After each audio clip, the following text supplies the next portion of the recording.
Hello, we're live. Welcome to the Peter Repeater episode 11.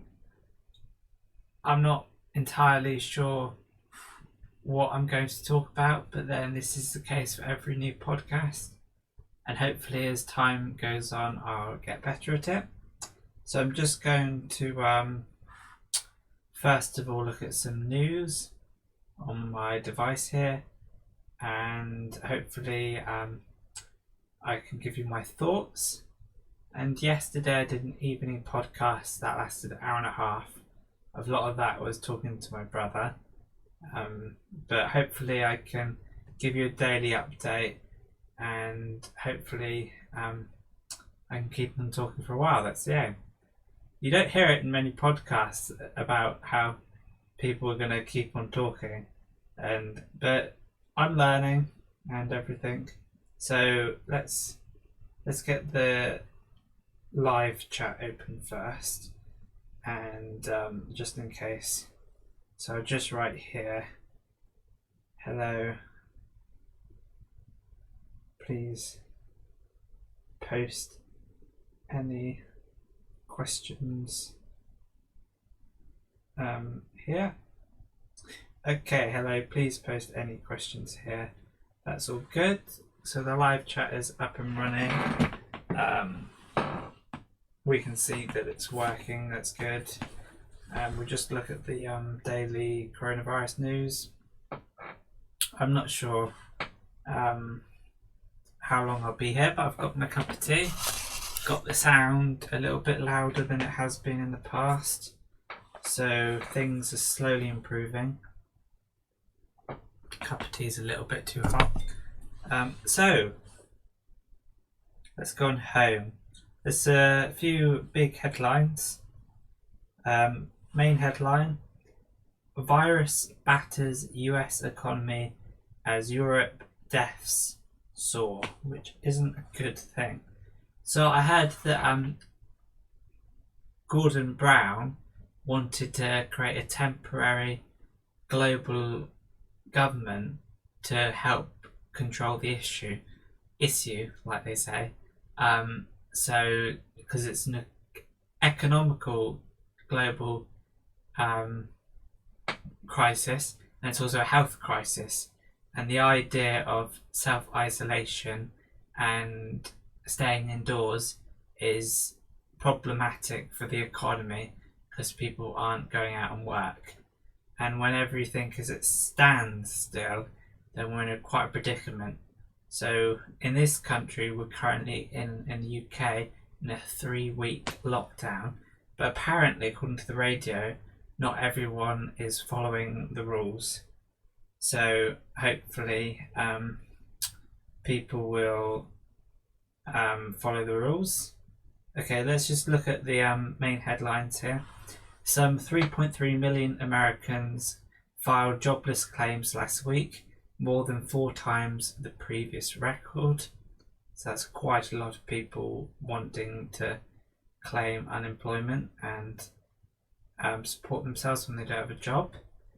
The figure was released after the US Senate passed a $2 trillion stimulus bill, including $1,200 for most adults. I guess that's monthly, so hopefully that will help people. But as I say, like, who's paying for these taxes if no one's working? It doesn't seem like a sustainable endeavour. Confirmed cases in US near 70,000. This is coronavirus, by the way, if you were not sure, with at least 1,050 deaths, which isn't good. And there's this guy, one of the medical chief officer person who stands next to Boris Johnson. He's has a really creepy way of talking, and every time he says something, even though it's bad news, his mouth curls up a little bit and he smiles after every sentence, so it gets a little bit weird. But whereas I just look down at my screen and talk quietly, but we've all got our own ways of dealing with the crisis. So Deaths surged 655 in one day in Spain, taking the total to 4,100. So that's a lot of people died in Spain, which is a sign of things to come in this country. I don't think we've fully seen how bad it's going to get. We've just looked at the numbers and thought, oh, that's a lot of people, but when really it could be thousands and thousands and potentially millions getting the virus, which isn't good. UK deaths rise to 465 out of 9,500 confirmed cases. But of the confirmed cases, those are just the people that have been tested. There'll be lots of people who have the disease self-isolating who have not been tested. Financial support for the UK self-employed is due to be unveiled. So that is something going to happen later on today. The Chancellor might help out the self-employed because they're promising to pay 80% of salaries for company employees, but they haven't had any measures to help with the self-employed, so the people like painters, dog walkers. I'm sure there's lots of sophisticated jobs that you can do being self-employed. Freelance, coder, freelance, market advisor. I don't know, I'm just making up jobs at this point. So there's lots of self-employed people and they need support, so that's going to be unveiled today in the Daily Brief. Although infections are slowing in Italy, deaths are rising in the poorer south. So that's not so good. So in the latest news worldwide, India have had a lockdown, and there's a news article here. This is all from the BBC that says, will India's lockdown gamble pay off? So the eerie stillness of India's 21-day lockdown is a deceptive exterior to the chaos brewing within. So there's empty roads. Millions are out of work and without wages. Panicky policemen are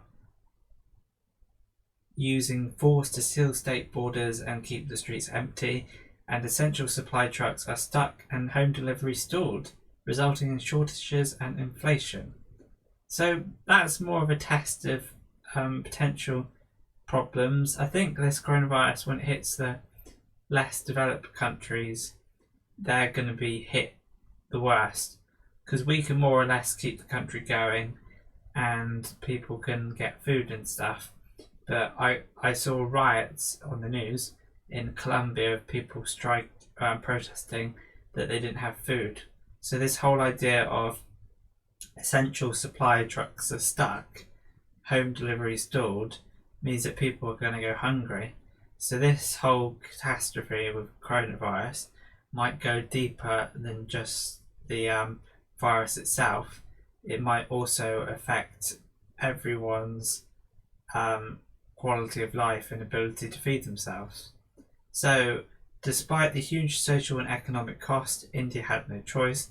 Experts say it had to shut down to avoid a worse outcome.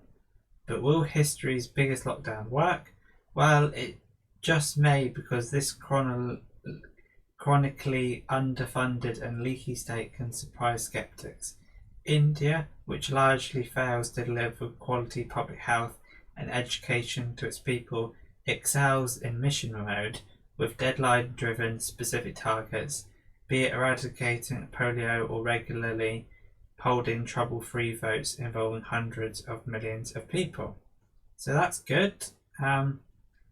So the world seems to be responding, and I think we are quite early on in the coronavirus outbreak.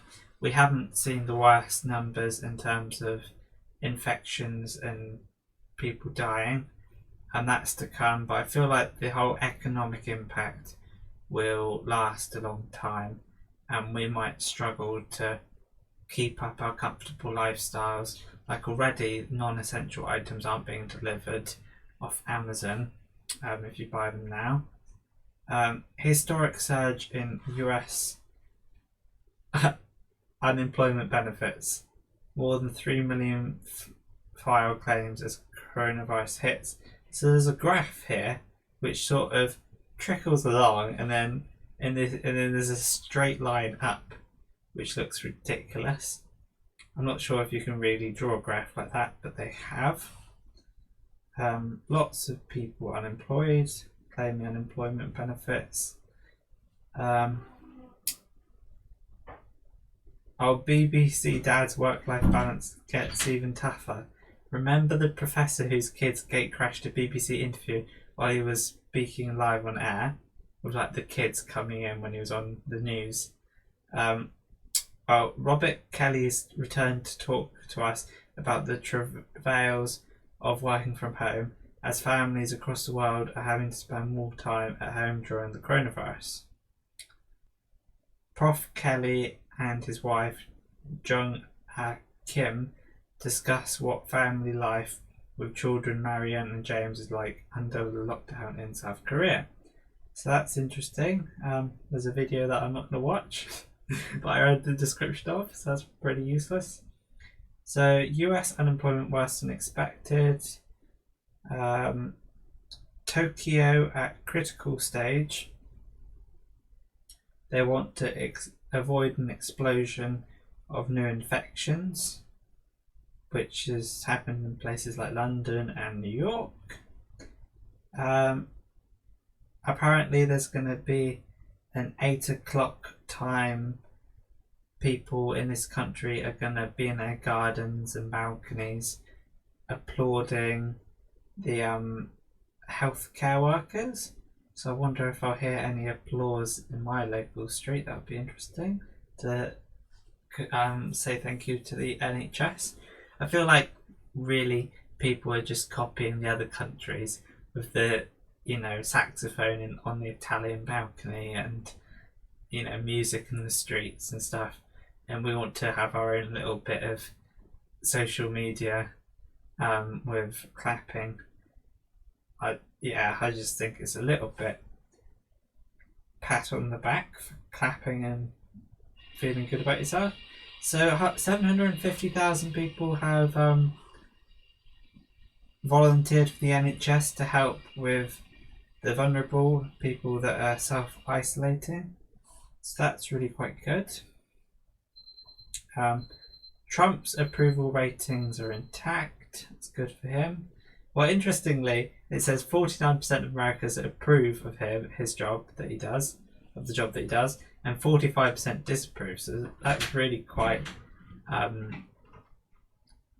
polar opposites, splitting the opinions of the public. Almost half agree, then almost half disagree, but it's enough to get you in power.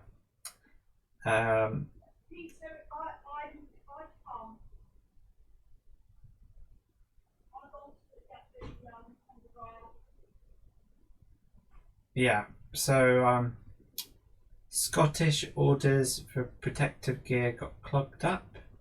Prince Charles got the coronavirus. Lots of military vans full of dead bodies in Italy. And that's more or less it. Obviously there'll be more news tomorrow and I'll keep you informed. But there's an article here that I'll just have a look at, and then I'll try and drink my cup of tea. I forgot about that. Just about drinkable now. I don't know any successful YouTubers who also drink tea during their podcasts, and I'm not one of them. but I'll drink my tea. London hospitals are facing a tsunami of coronavirus cases and are beginning to run out of intensive care beds. Somebody says, wow, that is crazy. So already people are suffering. So the NHS in England has 3,700 adult intensive care beds, a figure which rises to well over 4,000 if you factor in the rest of the UK. The NHS is aiming to get 12,000 intensive care beds. They want to get 8,000 ventilators, and they're trying to help but apparently in busy areas they're already struggling to get all the beds they need, and they're facing a tsunami in London. So things are only going to get worse. So there's this thing in hospitals. Let me pick that up. There's this thing in hospitals called triage. Welcome back. How can I help you? What did I say? I don't know. There's this thing in hospital called triage, which is where doctors have to decide who to save and who to help out, and it's choosing basically which people die, which is a bit ethically dubious, but it happens on a daily basis in smaller ways, where you choose who's got more need to have operations. And I saw it in Holby City. There was some bribing. Holby City's a program. So there was some bribing to get the operation higher up the pecking order, or to try and get an organ transplant to save lives. And that was also in House of Cards. The president needed a liver or something because they got shot, and they put them to the top of the list, even though when they weren't the most need. So there's this whole thing of triage when doctors have to decide who lives and who dies, which is quite concerning, disconcerting. There's lots of words. So life is really interesting now. As I was saying before, I chose a great time. I was in between occupations, being a job and being a student. Just having a job and being a student. I was in between that, and I started the college in September. So this coronavirus came at a good time for me, but I realised for a lot of people, most people in fact, it's quite awkward timing to have a worldwide pandemic. So people are interrupting their studies, people aren't able to go to work, people aren't able to pay their bills, people really struggle. So I think even if the government does help everyone and make sure that people are able to be supported, I think people will fall through the gaps, and there will be lots of people who suffer, who aren't able to get the food they need, and who aren't able to get the care they need in hospital. So this is worldwide, which is quite staggering. It's not just a distant disease like Ebola in Western Africa. It's a real disease that has real life implications and is something to be truly concerned about. And I've seen people talk about having anxiety and stuff, and for me, anxiety is a bit weird. Like when I am anxious about something you don't need to be anxious about, that's when I have my anxiety for some reason. But when it's something real and something you can't change, and something not happening to you but happening to the world, it doesn't seem so bad. But then if I started coughing or got a fever, my anxiety would go through the roof. So I suppose it's quite selfish and probably a bad way of thinking about stuff, but until it affects me, it doesn't fully bother me, which it probably should do. But that's just natural life. Like until somebody in my family has the disease, I'm not gonna let it fully impact my life. But you kind of have to be like that, because the coronavirus is gonna keep on going for months. So you can't spend the whole time being super anxious about it. It's not very helpful. So what I try to do is just talk about it on the podcast, and then don't really talk about it the rest of the day. That's what I tend to do. It helps, because before I don't know if that's true, I did talk about it quite a lot on the podcast and off the podcast. Anyway, this helps me get in touch with the world and catch up with the latest, with also trying to talk on YouTube, which I quite like to do because I like to post videos and I like people to watch. So yeah, I just think what's going to happen to the world. The economy is going to have problems. The health care system is going to have real problems. Lots of people are going to die, and I just think, what is life going to be like after all this happens? But it might be that there isn't an after, that this is just the new norm. Coronavirus, affects people every winter. Could be for the next 5 years, you don't know. So, even if they do create a vaccine, they might not, the virus might mutate and the vaccine might not be effective. So there's that to consider as well. So I think this is going to happen for a long time. So I think we need to just get used to it. But then some people have got more pressing concerns than just thinking about the disease itself and me in my room just thinking about the worldwide impact. Some people genuinely need to pay their bills and they need to support their family and put food on the table. And for those people, that's their main concern, and I really hope they get the support they need.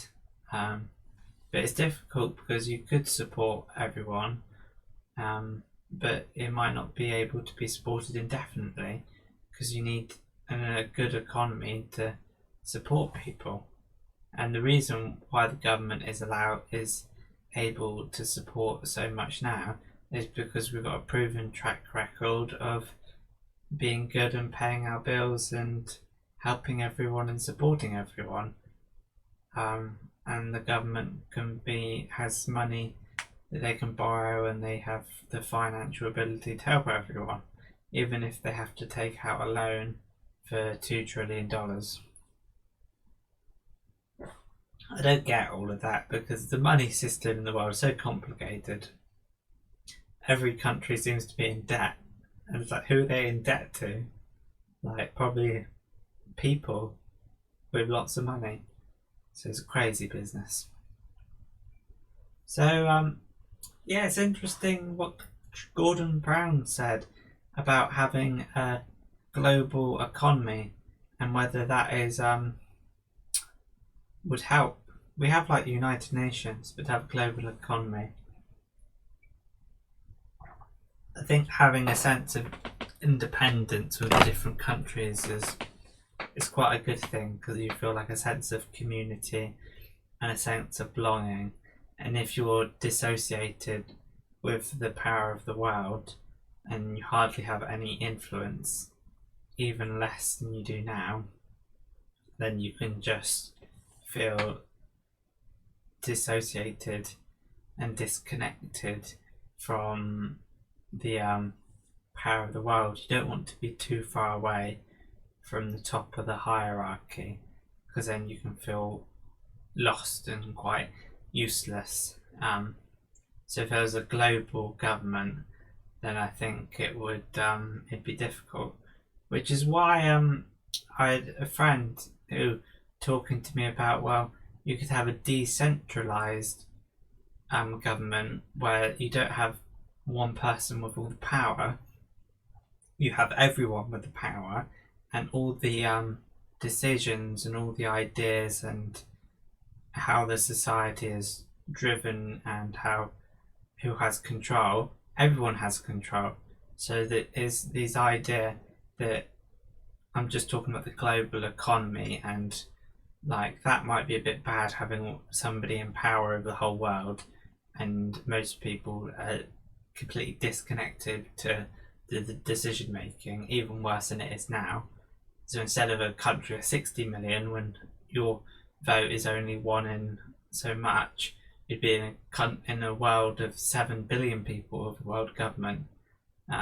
So you just wouldn't feel anything to do with it. So the idea of having a decentralized system government where everyone is connected through a network and everyone decides on the decisions.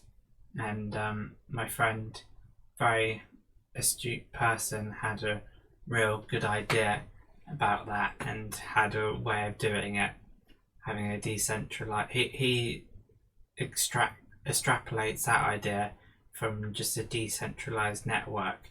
So he was talking to me about servers having all the data, when really you could have the data shared on all the devices, so everyone is in control rather than just in one point of control, and that makes everyone's data safer.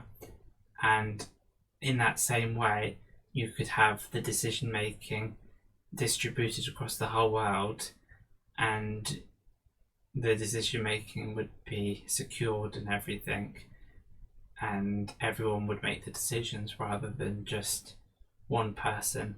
And to implement that is quite difficult, but it sounds like quite a good idea. So that's the idea of a global economy. What do you call it? That's the idea of global government. How, like, we could. I don't think the current situation of having one person in power is really that helpful, and I don't think it keeps everyone connected, and I don't think that it is particularly optimal. So there should, if we were going to have global government, I think we'd have to change how the democracy works, and how the decision making and power isn't just centralized at one government, one person, because you can have a tyranny and you can fall into chaos like fascism and a dictator type thing. But really, you could have everyone making decisions. So this was just me talking about ideas for a different type of democracy, where you don't vote for one person to be in power. You have everyone in power through a decentralized network, whatever that means. The internet connects and everything, but yeah, so things can be a bit difficult, and yeah, we just wait for it to connect here. Yeah, so it's interesting, really. Hope that the internet connects, and hi, welcome back. I was just talking about different ways of things. Gordon Brown thinks there should be a global government to tackle the coronavirus worldwide pandemic and economic crisis.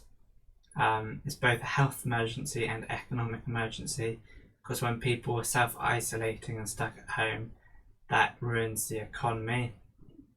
And you may think that you may think that the economy, I'm just going to turn this off. You may think that the economy doesn't matter so much. Sorry about this.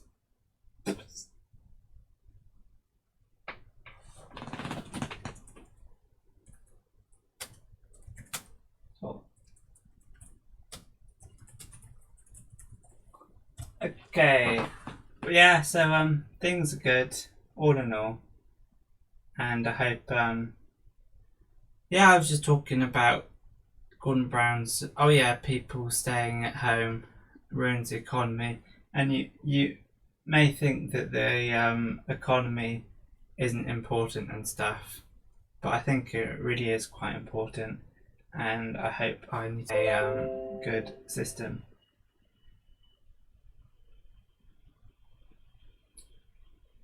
Hopefully, things will work. Hopefully.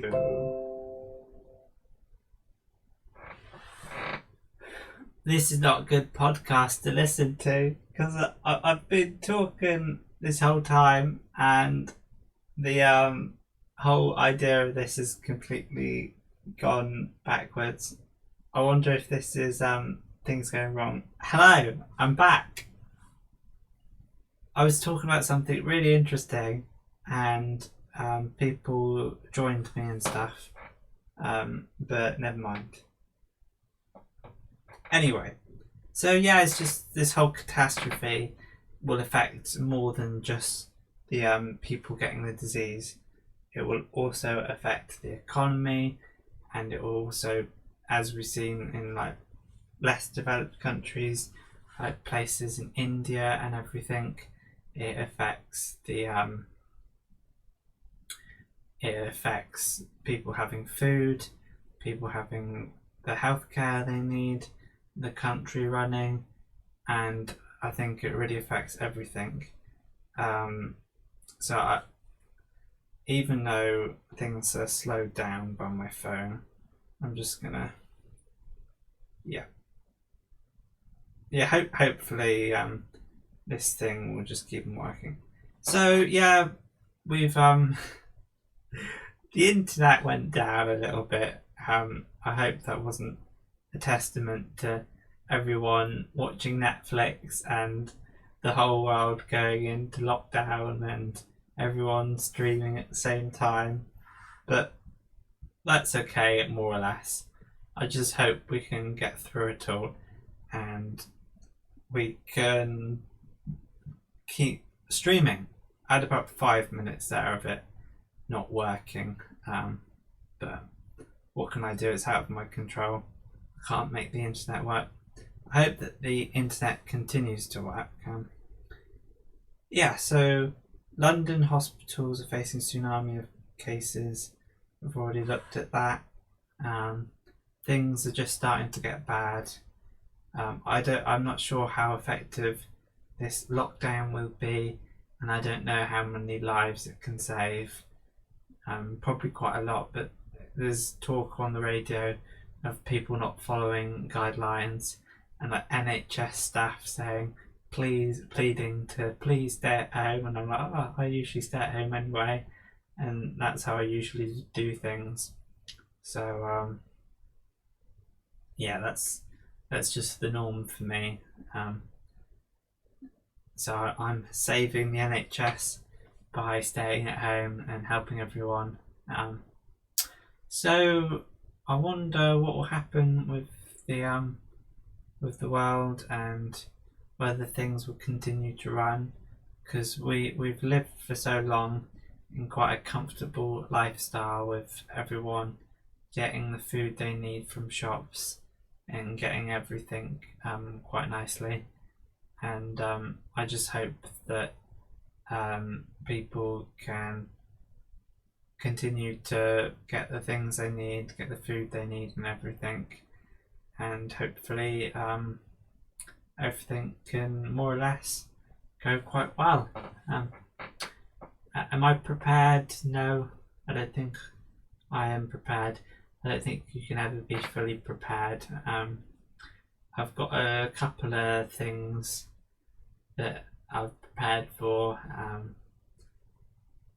and they arrived in the post, but apart from that, I haven't prepared that much. I'm still reliant on the world working and the economy working, and hopefully everything can just continue to work.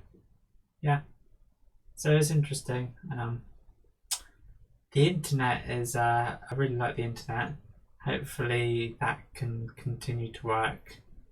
It's one of my favourite things, the internet. If I've not said that, it is. I hope that that continues to work, and I hope my live stream works when I do try. I had some people watching. I think at one point I had 3 or 4 people watching, which is quite good. But the connection went, which is not so good. So I lost those people, but hopefully they're having a nice time on the old YouTube, going on to different videos, and I just don't think that many people live stream that much, although I don't see it that much. I'd love it if some of my favourite YouTubers were live streamers, and made the most of everything, that would be quite nice. So I've given you the daily update of coronavirus. I've given you some of my thoughts on a decentralized economy. Decentralized democracy, whatever that means. Everyone collectively having the power rather than just the few. Because Greek philosophers, like Plato thought that only philosophers should have the true power because they are in control, and because they have the wisdom to help people, and that they are enlightened enough to run the country. And that idea of like the power of being a king, like a monarchy or a queen, or it being in a prime minister, is such an ancient idea. I'm not sure if it's optimal. Now that we have technology, it's possible to collectively group our ideas together and have a common consensus. But then, is that a good idea? I don't know. Is it better that somebody goes away and trains to be a politician and then becomes a politician and they make all the decisions, or is it better that we collectively as a whole make the decisions? Like stuff like Brexit, should we stay in or out of the European Union? That was like a democratic process, but then not everyone voted, and also less than, I don't know how many people voted, but not everyone, and that's not a true testament of everyone's collective voice. So this live stream is working, and hopefully I'll give you some of my coronavirus thoughts, and I can help you out with your own personal life. So if you're stuck at home, what do I recommend? I recommend that you start a hobby, do something creative. So recently, because having something creative and forcing yourself to do it every day, you can feel productive even though you're not being productive. So like if you forced yourself to do some art and craft every day, and say make a card every day, then you feel like you've done something every day. And even though that doesn't really help anyone, it just gives you something to do, and that can be valuable. So right now, my something to do every day is this podcast, and it gives me a sense that I've done something in the day, even though that I'm not doing something, if you know what I mean. It's not useful for the world that much, but it's useful for me to do something. So if you're stuck at home, find something that you can do. So like this past month, I tried writing a book. I didn't write a whole book, but I uploaded what I wrote to the Kindle store. If you want to search for it on the Kindle store, it's An Unbelievable God, about whether God exists, and that's something I did every day, and I got a bit tired of it, so I stopped doing it and just posted it to the Kindle store. So far I've bought the book and my dad's bought the book. Yeah, so finding something that you can do productive every day, some creative endeavour, more than just watching Netflix. And I would say reading a book counts as something productive to do, because I think reading a book has more value than watching stuff on Netflix. But in a way, I don't think reading a book is truly satisfying enough. I think you got to try and find something, some sort of creative art project, some sort of thing you can focus on and just be happy about. I think that's a good idea to try and keep yourself entertained whilst we're stuck at home in the UK. well, the government guidelines is we're stuck at home, but apparently not everyone's following the rules.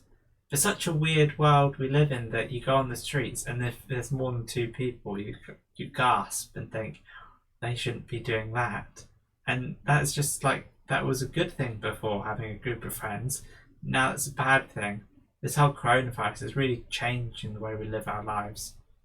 So find something you can do productive, ideas. So do some artwork, drawing, like collages, get like magazines and get different artwork and try and stick it and make like a thank you card. That would be cool.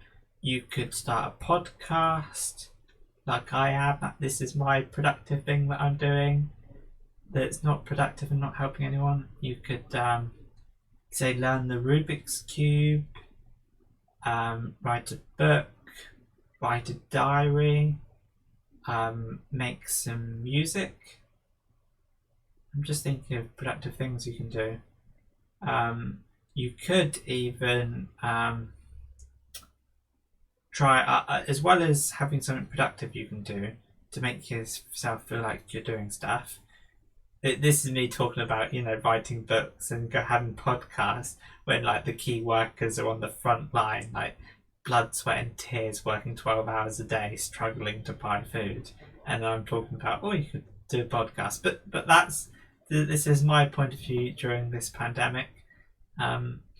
You could even, another thing that's good for your well-being is, they say you can be physically isolated, but that doesn't mean you have to be emotionally isolated, which means you can still talk to your friends and your family over the phone. And because they're alone at home, a few of them, you can have conversations and still have contact with people. And there's nothing wrong with calling people, because sometimes we don't do that enough. We have friends, but we don't call on them and help them out.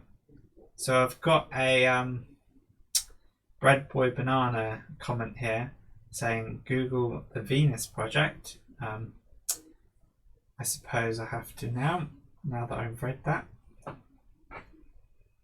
It's not my favourite type of project, but the Venus Project, just to help out my Bread Boy Banana. The Venus Project is a non-profit organisation that presents a new socio-economic model utilising science and technology toward social betterment to achieve a sustainable civilization of abundance for all without exception. So resource-based economy instead of money. So that's the Venus Project. Now back to the video. Anyway, back to the studio.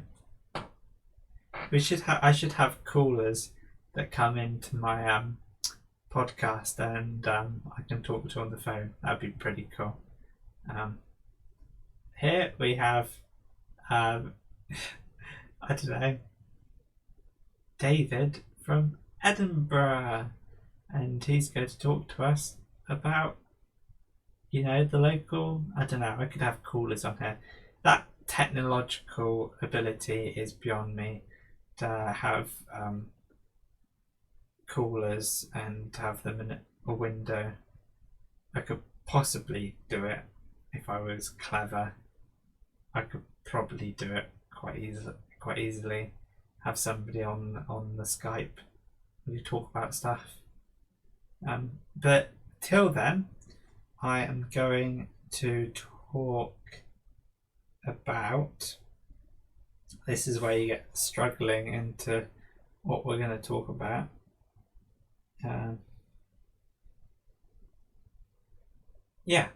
So that's very interesting.